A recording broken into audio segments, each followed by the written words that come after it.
Welcome to your Pathicast. Welcome to Mysteries of Architecture. I'm Alex, and with me as always is my curious companion, Rowan, ready to explore another fascinating story where history meets the modern world. Hey everyone, and Alex, I hear today's story is pretty incredible. Something about a temple that refused to fall? That's right, picture this. It's 2013, and the Indian state of Uttarakhand is being hammered by the worst floods in living memory. Buildings are crumbling, bridges washing away, and right in the middle of this chaos stands an ancient temple that's been there since the 8th century. Wait, it survived? Against those massive floods? Not only survived Rowan, but became the centerpiece of one of the most remarkable restoration projects in religious architecture. The Kedarnath Temple's story is where ancient spirituality meets 21st century innovation. I'm guessing there's more to this than just rebuilding a temple. So much more. We're talking about transforming a millennium-old pilgrimage site into a model of sustainable tourism. They've added everything from weather monitoring systems to online registration platforms, all while preserving its deep spiritual significance. Sounds like quite a balancing act between the old and the new. Exactly. And today, we're going to explore how this sacred phoenix rose from disaster to become a symbol of both resilience and innovation. Ready to begin our journey to Kedarnath? Lead the way. Let me take you back to a time long before those devastating floods of 2013. The story of Kedarnath Temple actually begins with an ancient epic, the Mahabharata. According to tradition, the Pandava brothers built the first shrine here to honor Lord Shiva. The Pandavas, they're the legendary heroes from the Hindu epic, right? Exactly. But what's fascinating is how archaeological evidence actually supports the temple's incredibly ancient origins.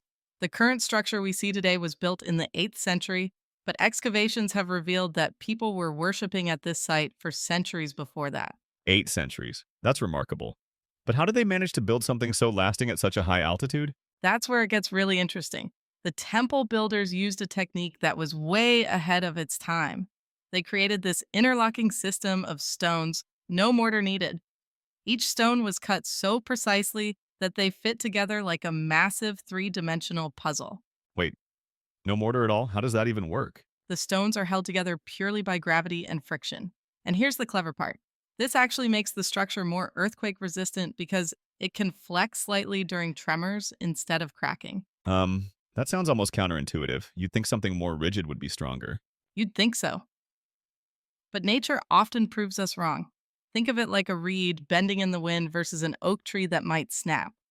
The temple's builders understood this principle centuries ago. So this ancient engineering is part of why it survived the floods? Absolutely. But there's another fascinating aspect to its construction. The temple sits on a raised platform made of incredibly heavy stones. Some of these foundation stones weigh several tons each. Several tons? How did they even get those up the mountain in the 8th century? That's actually one of the great mysteries that still puzzles archaeologists today. The most likely theory involves a combination of wooden rollers, levers, and incredibly skilled craftsmen. But the real genius was in the platform's design. How so? The platform isn't just a foundation, it's actually a sophisticated drainage system. The stones are arranged in a way that channels water away from the temple's base. This probably played a huge role in helping it withstand the 2013 floods. It's amazing how these ancient builders thought of everything. But I'm curious about something else. What was the temple's significance before the floods? Well, Kedarnath has always been one of the most important pilgrimage sites in Hinduism.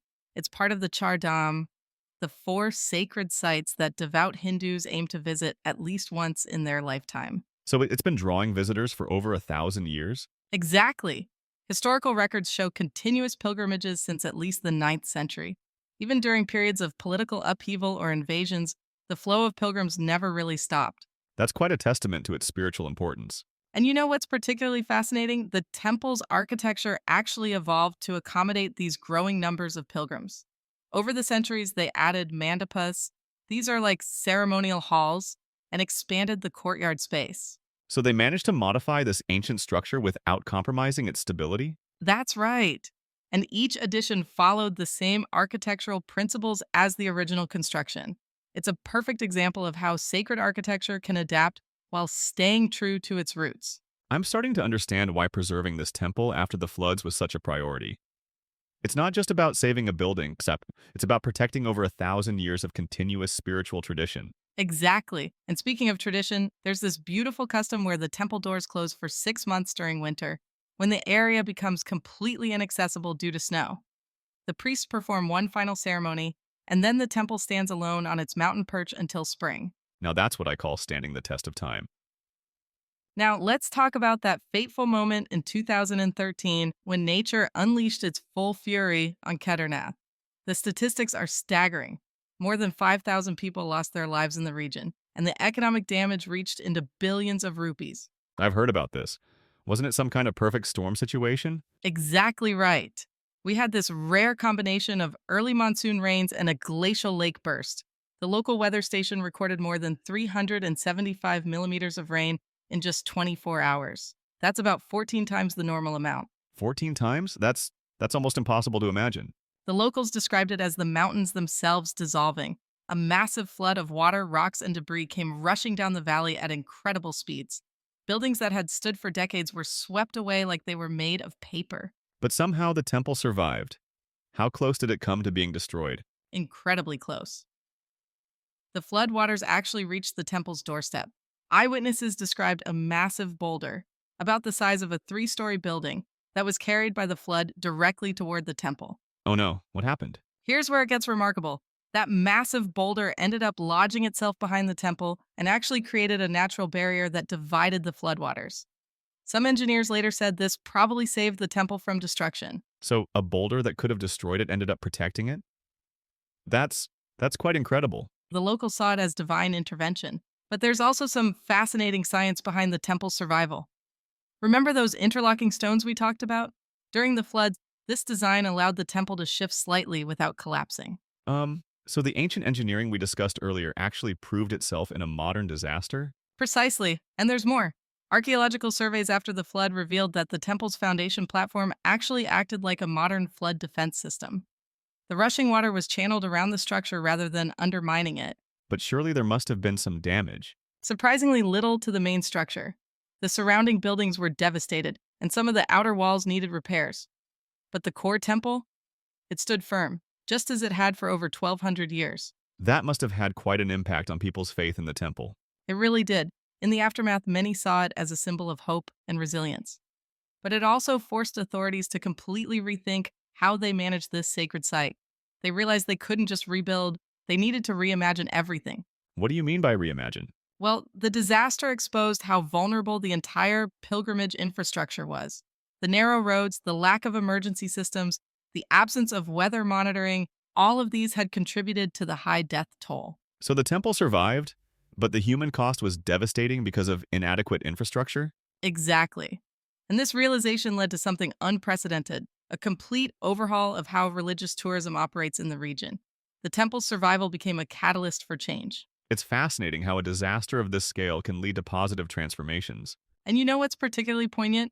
During the reconstruction, they found ancient texts describing previous floods in the region. It seems our ancestors had tried to warn us about these risks centuries ago. So the past was trying to speak to the present? In a way, yes. And this time we finally started listening. The 2013 disaster marked the end of one era for Kedarnath and the beginning of another. One where ancient wisdom and modern technology would need to work together to protect this sacred place. Let me take you forward to what happened next, because this is where the story gets really fascinating. The reconstruction wasn't just about rebuilding, it was about reimagining what a sacred site could be in the 21st century. I'm guessing they didn't just put everything back exactly as it was? Not at all. They brought in experts from around the world: archaeologists, structural engineers, climate scientists, and digital technology specialists. The goal was to create what they called a smart pilgrimage site. A smart pilgrimage site? That sounds like quite a contrast to a 1,200-year-old temple. Well, that's what makes this project so unique. They installed these incredible weather monitoring stations that can predict dangerous conditions up to 72 hours in advance. The whole system is connected to satellites and can track everything from rainfall to glacial movement. Wow. So they're basically giving this ancient temple an early warning system? Exactly. And here's something really clever. They've integrated traditional knowledge with modern technology. The local priests who've been reading weather patterns for generations actually help calibrate these systems based on their observations. That's such a beautiful blend of old and new. What other modern additions did they make? One of the most impressive is their new crowd management system. They've developed this online registration platform that controls the flow of pilgrims based on weather conditions and capacity limits. It's similar to what you might see at a modern museum, but adapted for a sacred space. How do the traditional pilgrims feel about having to book their spiritual journey online? That's a great question. Initially, there was some resistance, but they created these helpful registration centers in nearby villages where volunteers assist those who aren't tech savvy. They've actually found that most pilgrims appreciate knowing exactly when they can visit safely. And I imagine it helps prevent the kind of overcrowding that could be dangerous in an emergency. Precisely. They've also installed these solar powered emergency shelters along the pilgrimage route. Each one has its own communication system, medical supplies, and enough food and water for several hundred people. So they're really thinking about the whole journey, not just the temple itself. And there's something else that's really innovative. They've created this amazing three-dimensional digital model of the entire temple complex. Every stone, every structural element is mapped. What's the purpose of that? It serves multiple purposes. Engineers use it to monitor any structural changes over time. But they've also turned it into this incredible virtual reality experience for people who can't make the physical journey. That's fascinating. So you could potentially visit Kedarnath from anywhere in the world. Yes, though they're careful to emphasize that it's not a replacement for the actual pilgrimage, more of an educational tool. They've even incorporated it into their disaster management planning. Emergency teams can use the model to plan rescue operations if needed. It sounds like they've thought of everything, but with all this technology, how do they maintain the spiritual atmosphere of the place? That's where they've been really thoughtful. All the modern additions are deliberately subtle. The weather sensors are camouflaged to blend with the landscape. The solar panels are positioned out of sight. Even the emergency shelters are designed to look like traditional mountain structures. So the technology is there, but doesn't intrude on the sacred experience. Exactly. And you know what's really interesting? They've actually found that making the site safer and more organized has allowed pilgrims to focus more on their spiritual experience. When you're not worried about practical concerns, you can be more present in the moment. It's like they've created a model for how ancient sacred sites can adapt to modern times without losing their soul. And that's really the key lesson from Kedarnath's transformation. It shows us that preserving our heritage doesn't mean freezing it in time. Sometimes the best way to honor tradition is to help it evolve thoughtfully. You know, there's another fascinating aspect to Kedarnath's story that we haven't touched on yet: the delicate balance between preserving the environment and accommodating modern pilgrims. I can imagine that's quite a challenge, especially with all the recent changes. The numbers tell quite a story. Before the 2013 floods, Kedarnath was seeing about 500,000 visitors annually. Now, with better management systems, they've actually increased to around 700,000, but with far less environmental impact. Wait, how is that possible? More visitors, but less impact. It's all about smart management. They've implemented this fascinating system called time-slotted tourism. Instead of having huge crowds all at once, they spread visitors throughout the day and season. They've even created what they call green zones, specific times when no human activity is allowed, letting the ecosystem recover. That's clever. But what about all the practical stuff? Waste management, water usage. Now that's where some really innovative solutions come in. They've installed these amazing composting toilets that use absolutely no water. All organic waste is converted into fertilizer for the local tree planting programs. No water at all? That must make a huge difference at that altitude. Huge. And here's something really interesting. They've banned all single-use plastics within 5 kilometers of the temple. Instead, they've partnered with local women's groups to provide biodegradable leaf plates and cups made from local materials. So they're creating local jobs while protecting the environment. That's pretty smart. And there's more. They've introduced this fascinating concept called spiritual ecology. The temple authorities now include environmental protection as part of the pilgrimage experience. Pilgrims are encouraged to plant a sacred tree or participate in local conservation efforts. So they're connecting environmental protection with religious devotion? Exactly. They're reviving this ancient Hindu concept of treating nature as sacred, but now it's backed by modern conservation science. They even have these educational programs where pilgrims learn about the local ecosystem while waiting for their temple visit. I love how they're turning potential problems into opportunities. One of the most successful initiatives has been their mule management program. Traditionally, many pilgrims used mules to make the journey, which was causing serious erosion problems. Oh, right.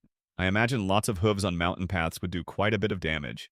They've now limited the number of mules and created specific rest stations with proper waste management and feeding areas. They've also introduced electric shuttles for part of the route, which has reduced the need for animal transport by about 60%.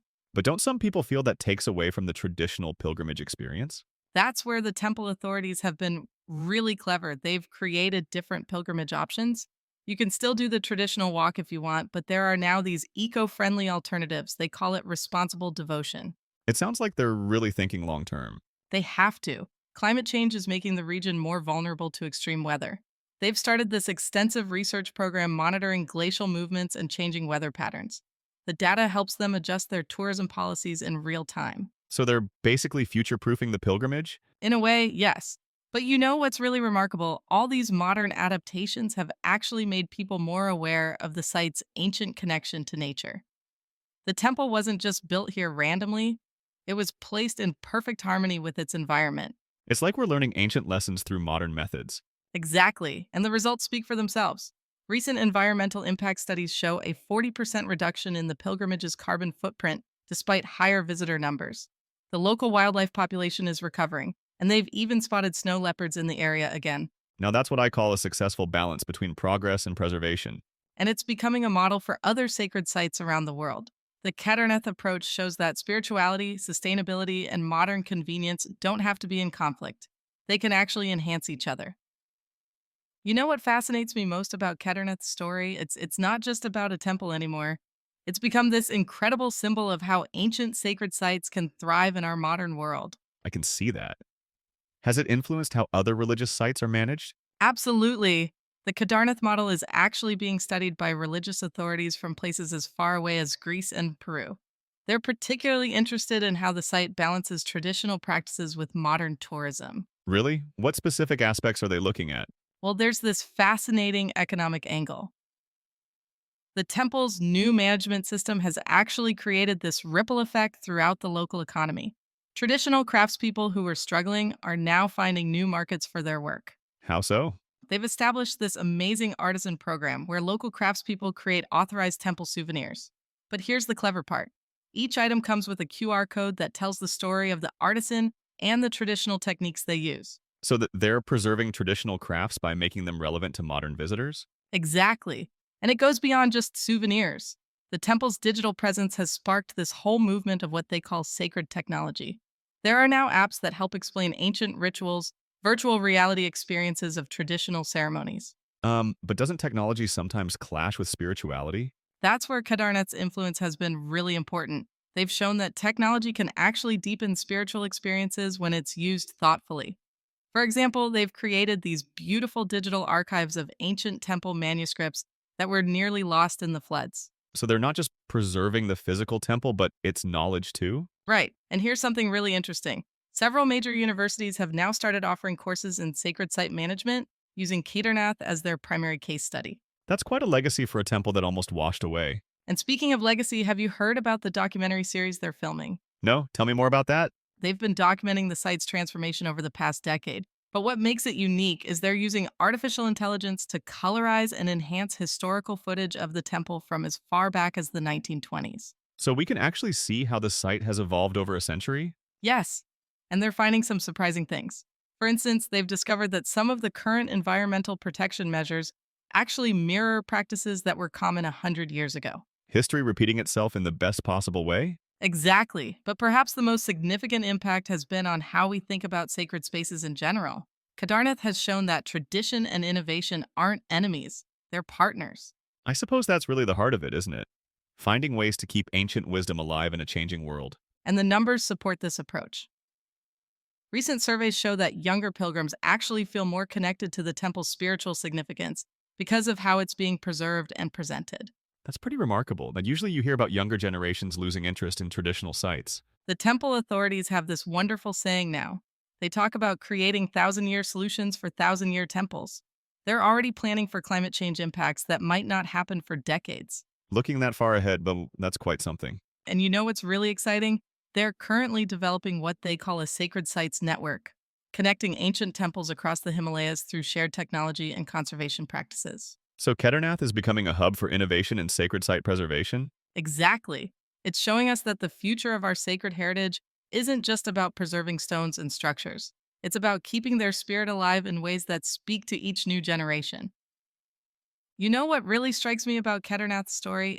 It's not just about a temple that survived against impossible odds. It's about how ancient wisdom and modern innovation can work together to create something extraordinary. I get that. It's like the temple itself has become this amazing bridge between past and future. Exactly. And what's truly remarkable is how this transformation happened without compromising the site's spiritual essence. If anything, the thoughtful integration of technology has made the sacred experience more accessible and meaningful. And safer, too.